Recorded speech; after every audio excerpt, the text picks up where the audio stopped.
இங்கே மதி நினைக்காங்க. எப்படியும் நம்ம வந்து வேலைக்கு போயிடணும். அதே மாதிரி ரேவதியும் நம்ம ஏதாவது வேலை ரெடி பண்ணி கொடுக்கணும் அப்படின்னு நினைக்காங்க. அப்போ ரேவதிட்ட ரேவதி நீ என்ன படிச்சிருக்க அப்படிங்கிறாங்க. நான் என்ன படிச்சிருக்கேன் அப்படிங்கிறாங்க. கொண்டா நான் அதை பார்ப்போம் அப்படிங்கும்போது இங்கே தான் இருக்குது. சரி கல்யாணம் முடிஞ்ச பிறகு நம்ம எங்கே வேலைக்கு போகிறோம்னு சொல்லிட்டு நம்ம வீட்டு பீரோவிலே வச்சுட்டேன், எட்டு வரேன் பாரு நான் எவ்வளோ மார்க் எடுத்திருக்கேன்னு சொல்லிட்டு அப்படிங்கிறாங்க. அதை எடுத்து பார்க்குறாங்க. என்னங்க இவ்வளோ மார்க் எடுத்துருக்கிறீங்க, இவ்வளோ சூப்பராக படிச்சுட்டு அதுக்கப்புறம் ஒன்றுமே பண்ணலையா அப்படிங்கும்போது, எங்கள் வீட்டை பொறுத்த மட்டும் எங்கள் அப்பா எங்கள் அம்மா சொல்கிறத கேட்டு தான் நான் பண்ண முடியும், அப்படி தான் இருந்தேன். சரி நல்ல மாப்பிள்ளை உன்னை பார்த்துப்பாரு வச்சுப்பாருன்னு எங்கள் அப்பா சொன்னோன்னே ஓகே என்ன காலமும் அப்படி கடந்து போயிடுச்சு, பிள்ளைக்குட்டியெல்லாம் ஆயிடுச்சு. சரி அப்படியே போயிடட்டும் அப்படின்னு நினச்சா நாளுக்கு நாள் இவர் ரொம்ப உரி பண்ண ஆரம்பிச்சிட்டாரு. வேறு வழி கிடையாது. இங்கே வந்த உடனே எங்கள் அப்பாவும் எங்கள் அம்மாவும் என் புருஷன் புகழையே பாடுவாங்க. நம்ம வேறு என்ன பண்ண அங்கே தானே போக முடியும், அப்படியே போயிட்டுது. அப்படிங்கும்போது உங்களுக்கு வேலை கிடைச்சா நீங்கள் பார்ப்பீங்களா அப்படிங்கும்போது, எனக்கு யார் மதி வேலை தருவா, நீ வேலைக்கு அப்பப்போ அப்ளை பண்ணுற போகிற வர, என்னையெல்லாம் யாரும் அனுப்புவாங்களா அப்படிங்கிறாங்க. அனுப்புகிறாங்களோ அனுப்பலையோ உங்களுக்கு போக விருப்பம் இருக்குல்ல, நான் வேணால் அப்ளை பண்ணுறேன் அப்படிங்கும்போது, மதி நீ அப்ளை பண்ணலாம் ஆனால் எனக்கு கிடைக்குமா அப்படிங்கிறாங்க. உங்களுக்கு போக விருப்பம் தானேங்க அப்படிங்கிறாங்க. விருப்பம் தான், எனக்கு மட்டும் ஒரு சின்ன வேலை கிடைச்சின்னு வச்சுக்கோங்களேன், என் 2 பசங்க வச்சு நான் பார்த்துப்பேன். அது போக எங்கள் அம்மாவோ எங்கள் அப்பாவோ இங்கே இருக்கக்கூடாதுன்னு சொன்னால் கூட நம்ம வீட்டுக்கு பக்கத்தில் ஒரு வாடகை வீடு கூட எடுத்துக்கிட்டு நான் இருந்துப்பேன். அப்படிங்கும்போது இப்படி தன்னம்பிக்கை தாங்க இருக்கணும், கண்டிப்பாக நான் உங்களுக்கு அப்ளை பண்ணுறேன் அப்படிங்கும்போது, மதி நீ பண்ணுற ஆனால் எனக்கு தருவாங்களான்னு தெரில, ஏன்னா நான் படித்து முடிச்சு ரொம்ப நாள் ஆகி போச்சுல அப்படிங்கும்போது, அப்படிலாம் இல்லைங்க உங்களுக்கு ஆர்வம் இருக்குல்ல அப்படிங்கிறாங்க. ஆர்வம் இருக்குது அப்படிங்கிறாங்க. நான் வேலை பார்க்கணுன்னு அப்ளை பண்ணியிருக்கோம், அங்கேயே பண்ணலாமா அப்படிங்கும்போது, ஒவ்வொரு கூட போய்ட்டு வந்தால் எனக்கு சந்தோஷம்தான், பண்ணிப்பார் அப்படின்னு சொல்லிட்டு சிரிக்கிறாங்க. இங்கே மலர் வராங்க. என்ன வேலை நடக்குது அப்படிங்கிறாங்க. உடனே இல்லை மதி எனக்கு வந்து வேலைக்கு அப்ளை பண்ணுதுன்னு சொன்னா அப்படிங்கும்போது, அப்படியா மதி எனக்கும் அப்படி வாய்ப்பு இருந்தால் பண்ணு அப்படிங்கிறாங்க.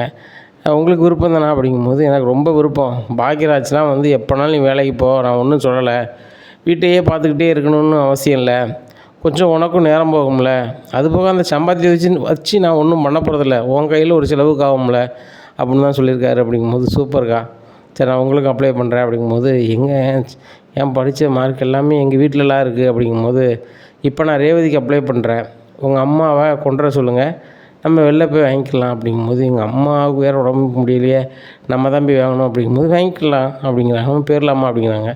அழகாக போகலாம், நம்ம அத்தை வந்து இப்போ கோயிலுக்கு தான் போகுது, என்ன மாமாவும் கோயிலுக்கு தான் போகிறாங்க, வீட்டில் யாரும் இருக்க மாட்டாங்க, நம்ம போய்ட்டு வரலாம் அப்படின்னு சொல்லிட்டு மலரோட வீட்டுக்கு போகிறாங்க. மலரை பார்த்தோன்னா ரொம்ப சந்தோஷம். மதி நீனும் வந்திருக்கியாம்மா, சாப்பிடாமா, உனக்கு சாப்பாடு தர முடியாமா அப்படிங்கும்போது, முதல்ல நீங்கள் ஒழுங்காக இருங்க, பார்த்துக்காங்க உடம்ப, நாங்கள் வந்து மலரக்கா படித்த சர்டிஃபிகேட்டு தான் எடுக்க வந்தோம் அப்படிங்கிறாங்க. அப்படியா, சரி எடுங்க அப்படிங்கிறாங்க.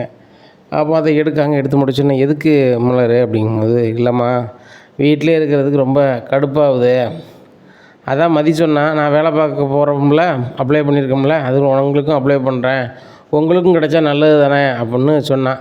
சரி ரைட்டு, நம்மளுக்கும் கிடைச்சா நல்லது தானே அப்படின்னு சொல்லி பார்க்குறேன் அப்படிங்கும்போது, அதெல்லாம் உங்கள் வீட்டில் நடக்குமா மலர், உங்கள் வீட்டை பொறுத்த மட்டும் மாமியார் நீ வீட்டிலே இருக்கணும், அவங்க கேட்டாலாம் சமைச்சு கொடுக்கணும், அவங்க சொல்லுறதுக்கெலாம் மண்டையாட்டணும் அப்படின்ற மாதிரி தானே இருப்பாங்க, அப்போ நீ வேலைக்கு போகணுன்னு சொன்னால் எப்படி நடக்கும் அப்படிங்கும்போது, அம்மா அவங்க சொல்லிட்டு தான் இருப்பாங்கன்னா அப்படியே இருக்க முடியுமாம்மா, என் புருஷனை நீ என்ன வேலைக்குனாலும் போ வை, நான் உனக்கு சப்போர்ட்டாக தான் நிற்பேன்னு சொல்லியிருக்காரு, அதனால் பார்த்துக்கலாம் அப்படிங்கும்போது, சரிம்மா எதுனாலும் பார்த்துக்க அப்படின்றாங்க. அதனால் ஆட்டோவில் வீட்டுக்கு வந்து இறங்கிடுறாங்க. அப்போது ராகவனும் ராஜலட்சுமி எங்கே போய்ட்டு வரீங்க நீங்கள் இவ்வளோ நேரத்துக்கு ஆட்டோவில் அப்படிங்கும்போது, கோயிலுக்கு தான் அப்படிங்கும்போது, எந்த கோயிலுக்கு போனீங்க அப்படிங்கிறாங்க.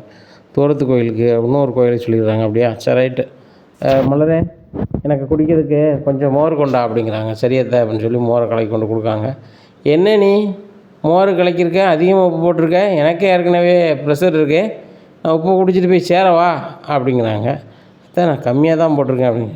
நீ போடவே போடாதாங்கிறேன் அப்படிங்கும்போது, அத்தை நீங்கள் சொன்னால் நான் செஞ்சுருப்பேன் அப்படின்னு. என்ன நீ மதி கூட சேர்ந்து கூட பேசிகிட்டு இருக்க அப்படிங்கும்போது ரேவதி வந்துடுறாங்க. ஏம்மா நீ மோர் கேட்ட, நீ மோருக்கு எப்பவும் உப்பு எவ்வளோ போடுதோ அவ்வளோ போட்டிருக்காங்க அண்ணி, இதில் உனக்கு என்ன இருக்குது, ஏன் நீ கூட கலக்கி குடிக்க முடியாதா அப்படிங்கும்போது, என்ன ரேவதி பேசுகிற, நீ நல்லா இருக்கணும்னு சொல்லி தான் நான் கோயிலுக்கு போய்ட்டு வரேன், நீ என்னமோ இவளுக்கு சப்போர்ட் பண்ணிகிட்டு இருக்க அப்படிங்கும்போது, ஏம்மா மலரணி இந்த வீட்டில் உள்ளவங்க தான், மதியும் இந்த வீட்டில் உள்ளவங்க தான், இந்த வீட்டில் யாருக்குனாலும் என்னால் முடிஞ்சதை நான் பண்ண தான் செய்வேன் அப்படிங்கிறாங்க. இதை கேட்டால் ராஜலட்சுமி உன்ட்ட எதுவும் பேச முடியாது, உன் புருஷன் வீட்டில் போய் இருக்கிறதுக்கு முடியலை, இங்கே இவங்க 2 பேரும் பேச்சை கேட்டுட்டு உன் வாழ்க்கையை வம்பாக போகிற அப்படிங்கும்போது, ஏம்மா வம்பாவே போனாலும் பரவாயில்லை, அவர் கூடலாம் இருக்க முடியாதும்மா, ஒவ்வொரு நேரம் ஒவ்வொரு மாதிரி இருப்பார், உங்கள்கிட்ட நல்ல பேர் வாங்கணும் அப்படிங்கிறதுக்காக இங்கே வந்து அப்படி இப்படிம்பார், ஆனால் வீட்டில் போடுறது பாடு எனக்கு தான் தெரியும். நீ வந்து சொல்லலாமோ மாமியார் அப்படியா பாடா படுத்துனாங்கன்னு சொல்லிட்டு, எனக்கு ஒரு மாமியார் இல்லை 2 மாமியார், என் புருஷனையும் சேர்த்து அவ்வளோ பாடா படுத்துவாங்க, அங்கே நிம்மதியாக தூங்கக்கூட முடியாது, அந்த அளவுக்கு இருந்தேன், ஏன் டயத்துக்கு சாப்பிட கூட முடியாது அப்படிங்கும்போது, என்னடி சொல்கிற, உனக்கு ஒழுங்காக டயத்துக்கு கூட சாப்பிட முடியாதா அப்படிங்கிறேன். எப்படி சாப்பிட முடியும், இவங்கள பையங்களை பள்ளிக்கூடத்துக்கு அனுப்பணும், அவரை வேலைக்கு அனுப்பணும், எங்கள் மாமியார் கூட முடியல அவங்க பார்க்கணும், அதுபோக நேரம் தான் நான் சாப்பிட முடியும், நேரம் தான் தூங்க முடியும், அந்தளவுக்கு தான் அந்த வீட்டில் இருந்துகிட்டு இருக்கேன். எதுக்கு நான் அந்த வீட்டில் அவ்வளோ சங்கடத்தையும் இது பண்ணிவிட்டு அங்கே இருக்கோம்னா, என் கையில் 5 ரூபா உழைப்பு கிடையாது, நான் இங்கே வந்தோம்னா நீங்கள் உடனே அங்கே போகணும்பியா, மாப்பிள்ளை அப்படி வச்சு பார்த்துக்கிட்டாரு இப்படி வச்சு பார்த்துக்கிட்டாருன்ட்டு, வீடு இருக்குது கார் இருக்குது, அதை வச்சு நான் என்ன பண்ண போகிறேன், எனக்குன்னு என்ன சந்தோஷம் இருக்குது, ஒன்றும் கிடையாது. அது நான் சந்தோஷமாக இருக்கணும்னா நான் உழைச்சா தான் முடியும் அப்படிங்கும்போது, என்ன நீ இந்த மாதிரி பேசிகிட்டு இருக்க, மாப்பிள்ளை உன்னை புரிஞ்சுக்கிட்டு கூப்பிட வருவார், அவர் கூட போகப்பார், சாமிக்கிட்டே இதை தான் நாங்கள் என்ன வளன்னு பேசிகிட்டு இருக்க, போய் ரெஸ்ட் எடுப்போம் அப்படிங்கிறாங்க. சரிங்க அப்படின்னு சொல்லி ரொம்ப பார்த்து போயிடுறாங்க. இங்கே ரொம்ப சோகமாக ரேவதி உட்காந்துட்ருக்காங்க. ஏன் ரேவதி ஒரு மாதிரி இருக்குது அப்படின்னு சொல்லி மலர் கேட்குறாங்க.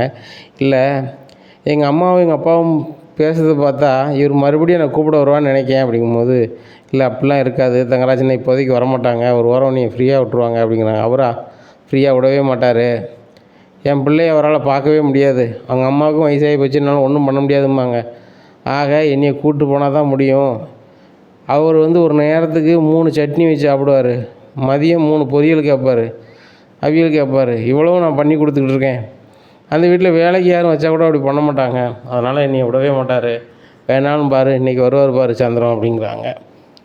அந்த பாக்கியராஜ் வேலையை முடிச்சு சாயந்தரம் வந்துருந்தார், சுரேஷும் வந்திருக்காரு.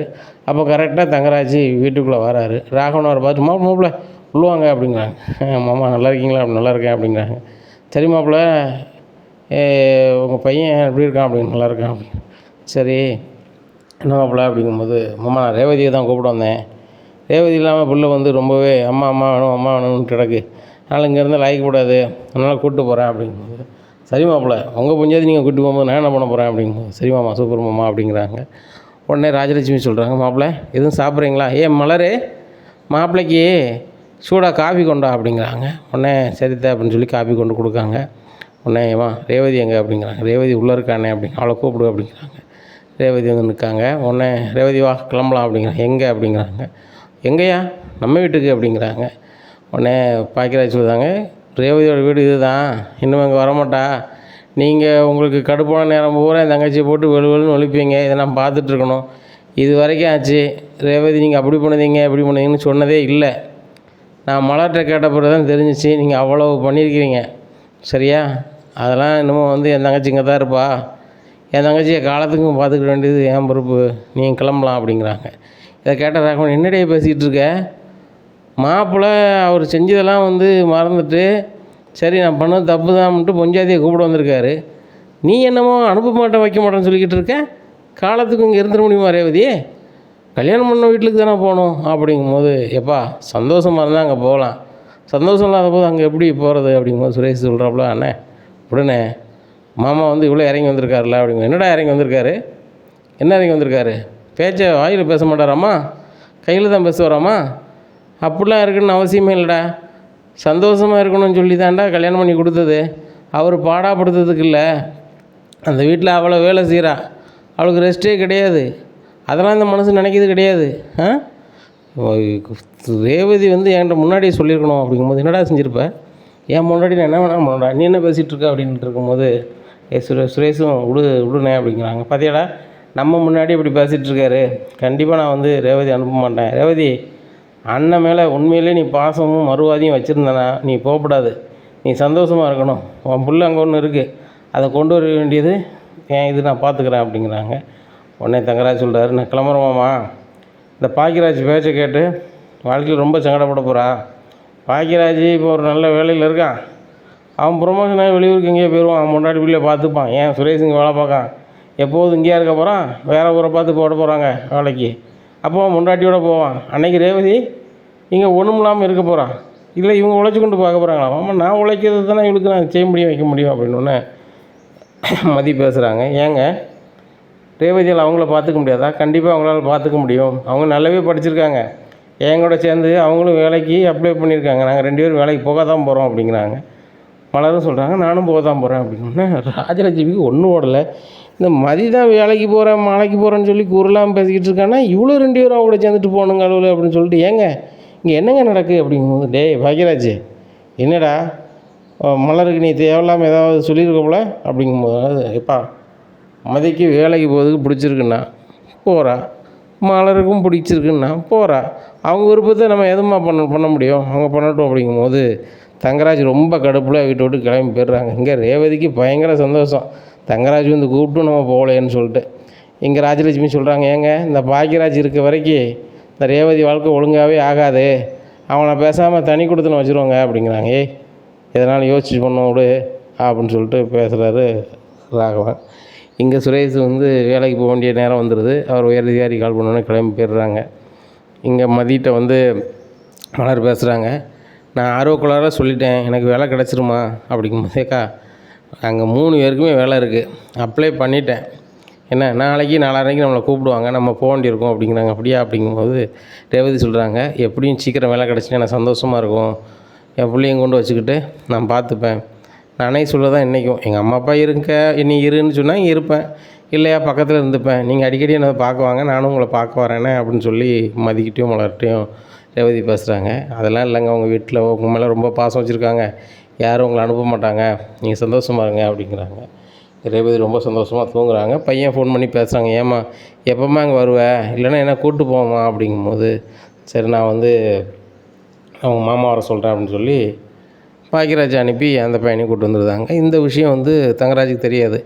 ஏம்மா என் பிள்ளை எங்கே அப்படிங்கும்போது, டேய் உன் மச்சினை வந்து உன் பொண்டாட்டி கூப்பிட்டான்னு கூப்பிட்டு போயிட்டேன், நானும் சின்ன பையன் எங்கள் அம்மையை பார்க்கணும் எங்கள் அம்மையை பார்க்கணும் வச்சுக்கிட்டே இருக்க முடியுமாடா, அம்மாக்கிட்ட தாண்டா சின்ன பையன் இருக்கணும், அதான் அனுப்பிட்டேன், அந்த பாக்கியராஜை பள்ளியத்தில் கொண்டு விட்டுக்கிட்டோம்னா 2 நாள் கழிச்சு தான் வந்துடுவாள் அப்படிங்கும்போது, ஏம்மா அவளாம் வருது மாதிரி தெரில, இந்த பாக்கியராஜ் வர விட மாட்டான் போல அப்படிங்கும்போது, ஏண்டா உனக்கு எப்படி பஞ்சாயத்தை வச்சு நடத்தணும்னு தெரில, அதான் வந்து அவள் அங்கே இருந்துட்டு வரமாட்டாங்க, நீ கரெக்டாக வச்சுருக்கணும்டா, ஏன் நீ பிஸ்னஸ் பண்ணது உனக்கு தெரியாதா, வைக்காதா, ஏன் உங்கள் அப்பா நீ எப்படியா வச்சுக்கிட்டு இருந்தாரு அப்படிங்கிறாங்க. உடனே இல்லைம்மா இங்கே பாரு, உன் பொண்டாட்டி எண்ணி 2-3 நாளில் நம்ம வீட்டுக்கு வந்திருக்கணும், வீட்டு வேலை என்னால் ஒத்தியில் செய்ய முடியாதுடா, எனக்கும் காலம் வயசாகிட்டு போகுது, நான் எப்போ பார்க்க முடியும், நீ தான்டா வந்து அதுக்கு எதாவில் இருந்துக்கணும் அப்படிங்கிறாங்க. சரிம்மா அப்படிங்கிறாங்க. தங்கராஜுக்கு என்ன செய்யனே தெரில. தங்கராஜ் என்ன நினைக்காரு, இந்த பாக்கியராஜ் இருக்க வரைக்கும் ரேவதி இங்கே வரமாட்டான், அப்போ பாக்கியராஜுக்கு ஏதோ ஒரு வகையில் நம்ம குடைச்சல் கொடுக்கணும் அப்படின்னு சொல்லிட்டு மறுநாள் காலையிலே பாக்கியராஜோட பெரிய அதிகாரியாக பார்க்க போகிறாங்க. சார் வணக்கம், என் மச்சினே தான் பாக்கியராஜ் அப்படிங்க. அப்படியா, ரொம்ப நல்ல பையன், ரொம்ப நல்ல வேலை பார்க்காரு அப்படிங்கிறேன். நல்ல வேலை பார்க்காரு சார், உள்ளூர்லேயே வேலை பார்க்காரு, சந்தோஷம்தான், ஆனால் தெரிஞ்சவங்க அறிஞ்சவங்க சொந்தக்காரங்க எல்லாமே எனக்கு லோன் வேணும், பணம் ரெடி பண்ணி கொடு அப்படி இப்படின்னு சொல்லி பாக்கியராஜை படுத்துகிறாங்க. இதனால் வீட்டில் நிம்மதி இல்லாமல் உட்காந்துட்ருக்கேன் சார் அப்படிங்கும்போது, அப்படியா இந்த மாதிரி நடக்குது ஜெகஜனா அப்படிங்கும்போது, சார் உள்ளூர்லேயே வேலை பார்த்துக்கிட்டு ஒருத்தட்டையும் தர முடியாது வைக்க முடியாதுன்னு சொல்லி நல்லா இல்லை சார், அதனால் உங்கள் பிரான்ச் வேறு எங்கேயாவது இருந்தால் அவனை மாற்றினா நல்லாயிருக்கும் சார் அப்படிங்கிறாங்க. அப்படியா சொல்கிறீங்க, சரி நான் பார்க்குறேன், ஒரு வாரத்துக்குள்ளே அவரை வெளியூருக்கு அனுப்ப முடியுமான்னு பார்க்குறேன் அப்படிங்கிறாங்க. சரி ரைட்டு அப்படின்னு சொல்லிட்டு ரொம்ப சந்தோஷமாக ஆறாரு.